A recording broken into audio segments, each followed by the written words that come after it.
मुलाखतीतून ते म्हणालेत विधानसभेच्या पराभवाचं खापर मवियावर फोडलंय त्यांनी. लोकसभेमध्ये कमावलं ते विधानसभेला गमावलं असं म्हटलंय. लोकसभेचं यश सगळ्यांच्या डोळ्यात गेलं असं उद्धव ठाकरे म्हणालेत. तू मेमे झालं त्याचा चुकीचा मेसेज गेला असंही त्यांनी सांगितलेलं आहे. त्यांनी एक मुलाखत दिली आणि त्यावेळी त्यांनी बऱ्याच स्पष्टीकरण दिले.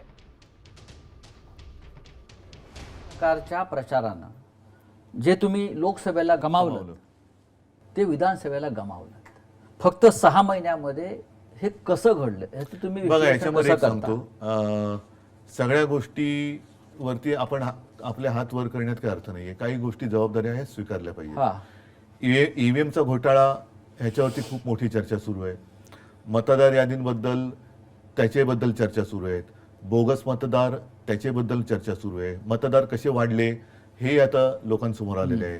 म्हणजे ही एक गोष्ट नाही पण त्याचबरोबरीने काही ज्या त्यांनी योजना जाहीर केल्या जी आता फसगत झाली, लाडकी बहीण असेल, आणखीन काही असेल.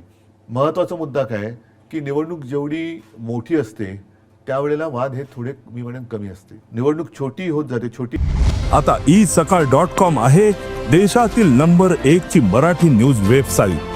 प्रत्येक अपडेटसाठी कोणत्या अर्थाने मी म्हणतोय मतदारसंघाच्या ह्याने बोलतोय. तशी कोणतीच निवडणूक छोटी किंवा मोठी नसते. मतदारसंघ छोटा होत जातो तसं त्याच्यामध्ये स्पर्धा ही वाढत जाते. आणि लोकसभेच्या वेळेला महाविकास आघाडीमध्ये बघा 1, 2, 3 पक्ष एकत्र आल्यानंतर थोडी खेचाखेच होते. ही शिवसेना आणि भारतीय जनता पक्षात सुद्धा होत होती.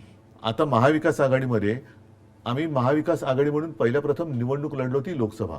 त्याच्यामुळे ठीक आहे आम्ही म्हणजे शिवसेनेने सुद्धा काही वेळेला 4-4 वेळा 5-5 वेळा जिंकलेले मतदारसंघ आपल्याला जिंकायचं आहे म्हणून सोडून दिले. विधानसभेच्या वेळेला काय झालं, शेवटच्या दिवसापर्यंत खेचाखेच चालू राहिली. हा मतदारसंघ तुला, हा मतदारसंघ मला, हा तुला, हा मला, हा तुला, हे तुतुमयमय हे शेवटच्या क्षणापर्यंत झालं. त्याचा दुष्परिणाम हा साहजिकच जनतेमध्ये असं झालं, अरे हे आत्ताच जर काही खेचाखेची असेल तर नंतर काय होणार.